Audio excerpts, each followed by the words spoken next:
আসসালামু আলাইকুম ফ্রেন্ডস, আমি আছি শাওন্ত। মাশাআল্লাহ, আলহামদুলিল্লাহ স্যার, একটা শুক্রিয়া আদায় করি। এটা হচ্ছে টেউরিয়া মাদ্রাসার সাইডে বা পিছনে দেউলিয়া ইউনিয়ন। তো দেলদারের যে কোনো সাইটে, যে কোনো প্রান্তে আমরা ইট, বালু, সিমেন্ট, রড এইগুলো সাপ্লাই দিয়ে থাকি। প্লাস কাস্টমারের সাথে কথাবার্তা বলি, মাঝে মাঝে কাস্টমারের রিভিউ নেওয়ার চেষ্টা করি। তো এটা হচ্ছে অরিজিনাল কিউবি ভাটার ইট।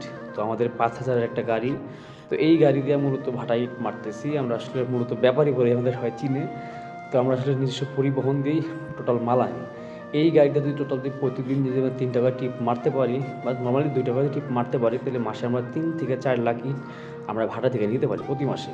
আর সেজন্যই ভাটা থেকে আমাদের জন্য একটু ডিসকাউন্ট, স্যার ডিসকাউন্ট অনুযায়ী কাস্টমারের রেট দেই। সেই রেট অনুযায়ী কাস্টমার আমাদের অর্ডার দেয়। যখন অর্ডার অনুযায়ী কাস্টমার বাসায় মালটা যায়, যদি কাস্টমার যদি মালটা পছন্দ করে তাহলে কাস্টমার মালটা নামাবে, আর যদি পছন্দ না করে কাস্টমার মাল নামাবে না। তো মাশাআল্লাহ, আলহামদুলিল্লাহ স্যার, একটা শুক্রিয়া আদায় করি। তো দিলদারের যে কোনো প্রান্তে বা সদরের যে কোনো সাইটে আপনারা ইট, বালি, সিমেন্ট যদি নিতে চান, আমাদের হোয়াটসঅ্যাপে লক করতে পারবেন, মেসেঞ্জারে লক দিতে পারেন ইনশাআল্লাহ।